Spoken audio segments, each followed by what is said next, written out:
Hi, it's Alistair at Electric Scotland. I'm just doing my introduction to my newsletter for November 16th, 2018. I'll start off by addressing the big issue this week, which is that Theresa May has agreed the draft deal for leaving the EU, some 500 odd pages of an agreement. And last night, Wednesday night, the British Cabinet apparently agreed to go along with it. Since then, we've had 7 resignations of ministers. Both major ministers and minor ministers have resigned. The general consensus is that this will never get through Parliament. But you know, we keep hearing these things. Apparently Jacob Rees-Mogg, who's been a leader of the Brexit, has actually sent a letter and of no confidence in the Prime Minister. So it might lead to a challenge to her. I don't know if that's going to happen, but there's all kind of ructions going on and name blaming. And my general view is that this is probably the best deal we could get from the EU, but it is not a deal that I think we can accept, because it really breaks up the UK, especially Northern Ireland. And to be totally frank, I think we're better off just a no deal, just leaving at the end of March next year. Just leave. If we happen to be able to work a deal out before then, fine. But on the whole, we just leave. We don't pay 39 billion. Why should we pay 39 billion? We're getting nothing back from it at all. We're still kept in the single market, kept in the common market, still under the jurisdictions of the ECJ. I'll be honest with you, both Labour and Tory both fought on leaving the single market, leaving the common market, and coming out from under the ECJ.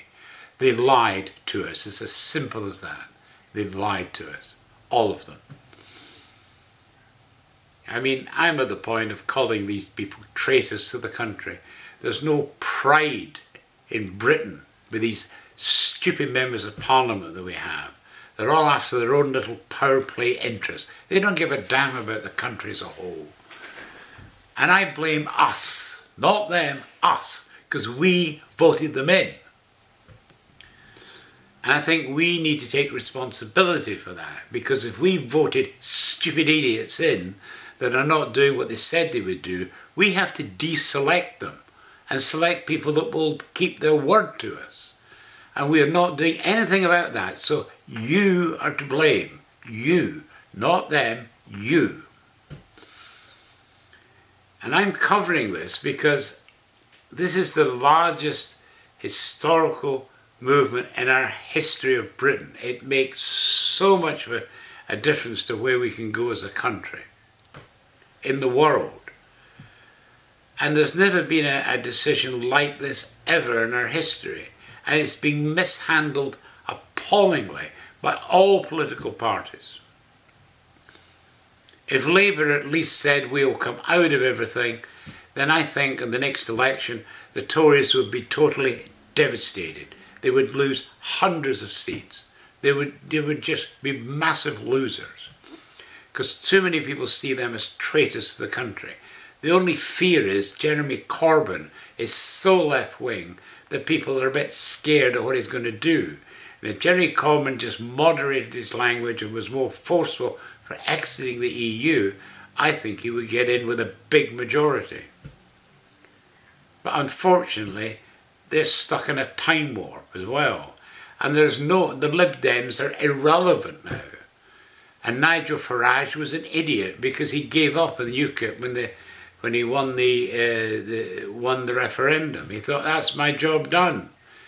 Like hell it was. And so we now have no party that we can go to be naturally come out of the EU.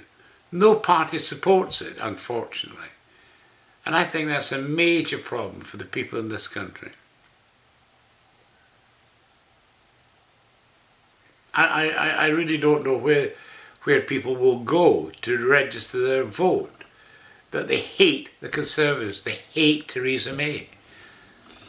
But I mean, in fairness, I think Theresa May is in a bit of a hard place, because at the end of the day, the EU is a very tough negotiator, and she frankly wasn't up to the job. Boris Johnson would have been up to the job, but most people have seen Boris as a bit of a buffoon at times. But in actual fact, his heart's always been in the right place. He's been very pro-British. And he saw the opportunity. I mean, the reason for Brexit is that the world's moving on from the EU. The EU is now almost irrelevant. It really is. Because all the major growth is in China and India. I mean, that's where the masses, the biggest population is, for Pete's sake. And both these countries are growing. I mean, India's become the 5th largest trading nation and putting Britain to 6th position. And they're just going to get bigger. The other big economic bloc is the Commonwealth. And that's where I've always said India is in the Commonwealth, for Pete's sake. And I've always said that's what we've got to do. We've got to look at the Commonwealth. We've got to look for a deal with the USA, because Trump would do a good deal with us. But unfortunately, there's no brains in the organisation at all. I don't know where our statesmen, we don't have statesmen or stateswomen any longer. We just don't. We've got also-rans. And I'm quite appalled at this agreement. As I say in my news articles, I've got a link if you want to read the full, 550 odd pages. But it's all there if you want to study it in depth. I probably won't read it all in depth myself, because I'll just get, because I'm sure, like the lawyers for Leave, I'm sure they will do a very good analysis of the whole document, and will eventually get a good read on what it's all involved. So I'm going to wait for that rather than try and plough through the whole thing. But if you want to plough through the whole thing, I have a copy that I put onto the website, because I believe it's an historical document and we need to have access to it at all times. So anyway, there you go. That's what's happened this week. That's the big news story, is that we're going to be tied to the EU, single market, common market, still under the ECJ. So in other words, you know, everything that was promised us by Labour and the Conservatives was a lie. And we haven't got the guts to say we're just going to leave, and to hell with you. If you want to do a deal with us after we leave, then fine, we can look at that, you know, and if it's in our interest, we'll do it. But, you know, I mean, it's you know, it's like people don't have any pride. They enjoy being humiliated. I mean, if we accept this deal, when British people go out in the world, they're going to be looked at as stupid, as weak people. And it will say, look, you know, if they get into trouble out, say, I'm British. Ha! Yeah, weak as anything. Don't come British to me, that makes no difference. Whereas today it makes a difference if you say you're British. But after this deal we've got, it won't mean a damn if you're British. You'll just be looked at as weak and vacillating and stupid. So I can tell you this, when we go into Europe, they'll all be laughing at us. But of course, a lot of British people love to be humiliated and sidelined as being irrelevant. And that's what this has done for us. It's made Britain irrelevant in the world. And it's just bad news, where we could be doing great things in the world. But having no pride in the country, no confidence in the country, as Theresa May has shown, she has no pride in Britain. She's got no confidence in the country to do well outside of EU. She's a loser. And I think she puts women's rights back decades. Because if you want a CEO of a powerful company, why would you appoint a woman that has no backbone or guts or pride in her company? And that's what Theresa May's showing. She's showing women are weak. I'm sorry, but that's what I see it. So, I mean, I think she's doing women a lot of damage. But these are all my views. The other wee news story I brought from you is that I commented last week about how New Zealand celebrates Remembrance Day on a different day of the year. And Barry Leslie actually wrote me a wee email because he read that and has explained why they have a different Remembrance Day. So I thought I'd put his wee note that he sent me in my Letter Scotland News for you to read. Okay, so anyway, on to the news stories I picked for you this week. The first story is actually relevant to Brexit because it says Dyson's 5-year legal battle reveals the crony capitalist corruption at the heart of the EU. It says, my biggest beef with the European Union has always been the way it stifles consumer-friendly innovation in the interests of incumbent businesses and organisations. Today's victory for Sir James Dyson at the European General Court lays bare an especially shocking example. So I hope you'll read that. Okay, the next story I picked is UK economy grows at fastest rate since late 2016. It says the UK economy grew by 0.6% in the 3 months to September, with warm weather boosting consumer spending, the Office for National Statistics said. And the next story is Mountain Rescue deserves better from the First Minister. You really need to read this. It says every year mountain rescue teams are responsible for saving countless lives on our hills. For the most part, this is a service staffed entirely by volunteers. So I say, you really want to read that. It's quite appalling, quite honestly. Next one that tweaked my interest was Chinese robot news readers. It says Chinese newsreaders may have some new competition. Artificially intelligent robot anchors that can mime human facial expressions and mannerisms while reading out reports. I think this is where people in the media want to be worried, because I'm seeing not only this is happening, but you're seeing a lot of adverts where they don't have humans in it, they have animated characters instead. And I think that goes to show that humans in the media are starting to become a rare species. Well, not quite a rare species, but you know, the trend is there. And so it has implications, I think, down the road. Next story I found was our future is global, and there are huge trade and investment opportunities for British business in Sierra Leone. Next story is, could the UK outgrow the EU after Brexit? Not only are the forecasts of collapse if we left the EU becoming more and more laughable, with every quarter that passes, it now looks increasingly likely that we will actually outperform the rest of Europe as we leave the EU, and that will surely change the debate. It won't really, however. And then we need to completely rethink the way we approach ageing. This is really quite an important story, and I hope that you'll all read it. It says most people know that life expectancy has risen, but few realise just how drastic that increase has been. And even fewer think through the economic and social consequences of that change. We've gained an extra 30-odd years of life since the introduction of the state pension, but barely started to reassess our approach to old age. I mean, both the young and old should both read that. And then, has Scotland changed in 20 years of devolution? This is Gary Hassan's commentary article in the Scottish Review, and quite an interesting review it is. Then no deal is better than this deal.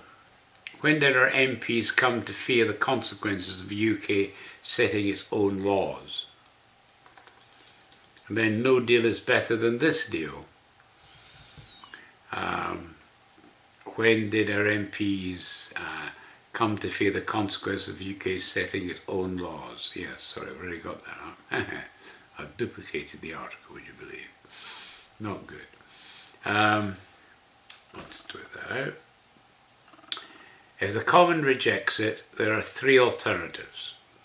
I think this is important because obviously if, as expected, the Parliament votes down this draft agreement that May's putting through, then there are three alternatives, and it's worth looking to see what these are.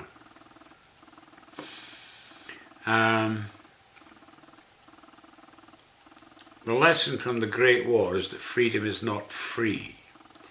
The army won a bloody but necessary war in 1918, but our political leaders lost the peace. I think it goes to show, that while individuals can do great things, politicians obviously mess everything up because they're full of ego and they don't do what's best for the country. That's the problem with members of Parliament. They're full of egos and they don't do what's good for the country. Anyway, interesting wee story that. I hope you'll read that one as well. Then it says, Theresa May wins support of Cabinet for draft EU divorce deal. We now see what the draft withdrawal agreement looks like on 14th November 2018, and I put a link to the actual 500 odd page draft deal, so if you want to read it, you can. Personally speaking, I'm going to wait for like Lawyers for Leave or Lawyers for Britain to come out, because they're bound to come out with a good analysis, and it'll be much easier to read than 550 pages of drivel. And then to cheer you up, I've got a final story, which is making your own Christmas cake. This is an article from Think Scotland. It said, this is the cake I have made for years, and it is foolproof, as well as being the best tasting Christmas cake I make. So I thought, as it's about the time of year when if you're going to make one, you need to make it now, because it needs to mature. You need to add brandy to it every week and stuff, so that it comes out really good. So I thought I'd give you that recipe to try. And if any of you make it, do let me know. Okay, so that's the news stories I brought for you this week. Obviously very much Brexit, because it's the big, huge story this week, covering all the news channels. Right, on to Electric Canadian. Well, I've got the penultimate article up for Canada and its provinces. This is volume 22. It's about the Pacific provinces, part 2. And the Engineering Journal I've got up for 1962. I think we're coming to the end of that. And I've got the Mining Review up for 1920. Okay. So, the extra books I got for Electric Canadian are 1793 to 1883, Footprints or Incidents in Early History of New Brunswick by J.W. Lawrence, which was published in 1883. So, interesting that one. Then the Canadian Horticulturalist, published by the Fruit Growers Association of Ontario. Came across this quite by chance. I love articles like this because it tells you a lot about crops, and while it's fruit growers, they are going to talk about flowers and also about vegetables as well within it. And so I put up volume 1, and I've given you the preface from it and a wee article from it to give you a flavour. But I found other volumes, so I may well add other volumes to that as we finish the Canadian provinces. Because, as I say, I think they make a good read. Then I started an education page. This is because I found 5 books on early reading for children and also a teacher's handbook for them. If you're trying to teach your kids to read, obviously the first volume gets them going with letters and lots of little illustrations and everything like that in the book, and then moves through until eventually with book 5 it's to read literature and appreciate literature by various people. So I just thought it was a very interesting set, and I wanted to just make it available. So I have done that. Endowments of the Church of Scotland in Canada. This is evidence of Mr. Douglas Brimner before the Senate Committee on Private Bills. It's in opposition to the bills for transferring the said endowments to the Presbyterian Church in Canada on the 24th and 26th of April 1882. It's a very interesting legal case, and has repercussions. So I thought you might like to have a read of that. Then finally, Excursions in and about Newfoundland during the years 1839 and 1840. It's by J.P. Jukes of St. John's College, and it's in 2 volumes. And I found this quite fascinating, to be honest. Really enjoyed reading that. You probably understand that I read a lot every day, so I get through a lot. And I realise a lot of you are working, and so don't have much disposable time to actually read for leisure or for pleasure. So I still think that's worth a read if you get a chance. Or dip into, I mean, you don't need to read the whole thing in one go. You can take it and maybe read a chapter a night or something like that. Okay, so that was Electric Canadian. And for Electric Scotland, I got a wee range of stuff up this time. Famous British Warships and Their Commanders. It's by Walter Wood, published in 1897. Kind of bearing in mind that whenever it's British, it does include Scots, so there are going to be Scots in there as well. But it's reading about what the warships did and what the commanders in them did. So it was a good read. Then I got a wee article about David Buchanan. He was a newspaper editor who we've added to our Significant Scots section. Lamb's Biographical Dictionary of the United States. This is a 7-volume set. And I decided to put this up because, I mean, I love biographies anyway. And I mean, out of this great big collection of biographies, you're going to find Scots. And in fact, one of the Scots is a guy, Douglas Brimner. And so I've actually taken a scan of the actual article about him, because not only was he born in Scotland, but he then spent most of his life in Canada doing some pretty amazing things. And I've actually done further research on him, and I found some publications that he was in charge of on the archives of Canada. And so I'm maybe going to be giving you a few of those in the weeks ahead. So you might like, I hope you have a really enjoyable read of that one.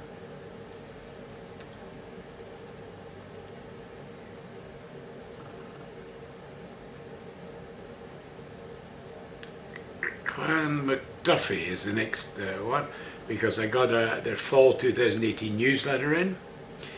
And then Lord Lawrence, this is by the Reverend James G. Ellis, published in 1891. This is John Lord Lawrence, spelling around there, was not only the saviour of India and a type of lofty statesmanship, but one of those men whose natures are essentially noble, and therefore quite apart from his deeds, a study of his character will always be instructive to men. So I just thought, well, I hope you enjoy reading that, because it was quite an interesting character there. Sorry, there's notes of spelling errors, so just sorting that out while I was doing this. Okay. Patrick Joseph Healy is another person I found. He was the founder of the House of Lion and Healy, the American music company. I actually read the whole thing. I was quite fascinated with it after it started, how he started off and how he got to build it to the place he was. Bearing in mind, he's based in Chicago, and he went through the Chicago fire and succeeded where a lot of others failed. And it's looking at his work ethic and his method of working is why he survived that. And I think there's lessons in there for us today. So I was happy to bring you this story of him. Memorandum on Naval and Military Aviation. This is presented to both Houses of Parliament by command of His Majesty in 1912. Bearing in mind this is very early days, because basically aeroplanes were being used in war more or less for the first time, and clearly there were implications from that, and this is why this memorandum was put out. because they really need to look at the future of aviation in the military. Then the proceedings in the case of the Earldom of Mar, this is 1867 to 1885, it's resumed by E.B. Swinton. If you're interested in the Earldom at all, it's certainly an interesting account. So, again, it's a bit of a legal case as well. So I think it's well worth having a wee look at. You might find that of interest to read more. Then I've got records of the Priory of the Isle of May. This is edited by John Stewart in 1868. Again, these are old records, so it's always interesting insights into how life was back in the old days.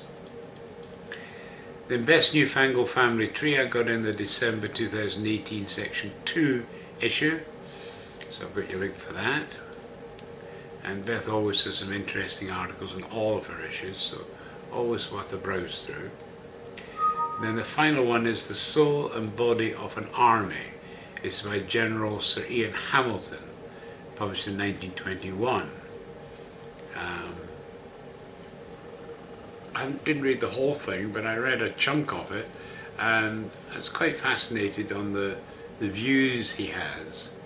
He does say that most people don't understand the army, and it's funny, he said the people that come out of the army don't really understand civilian life, and I think that maybe goes where this was a PDF.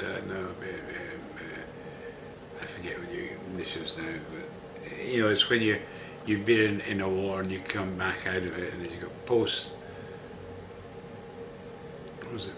distress syndrome, or I can't quite remember what it is now. But anyway, I think this gives you a clue to some of that. Okay, and then the story of this week, I'm afraid I've picked you a Brexit one. So this is undoubtedly the story of the year, which is why I'm making it the story for this week.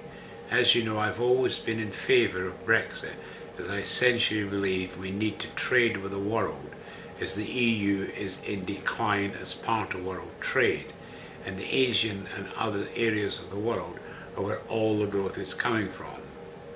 Within the EU, we simply don't have control of our trading, as we're so controlled by their legislation. All that said, whatever your views, this is by far the most significant times in our long history. The title is No Deal is Better Than This Deal. So this is by all accounts a bad deal, so no deal it must be. And it's basically castigating both Conservatives and Labour. So I just thought it might be interesting. You might like to read that, and I hope it gives you some thoughts. Okay, so that's the newsletter for this week. Hope you enjoy it, and as always I'll put a link to the Action newsletter where you can get all the links to all these stories and everything under the video.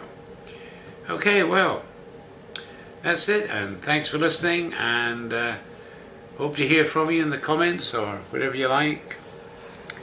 Cheers, and have a good weekend.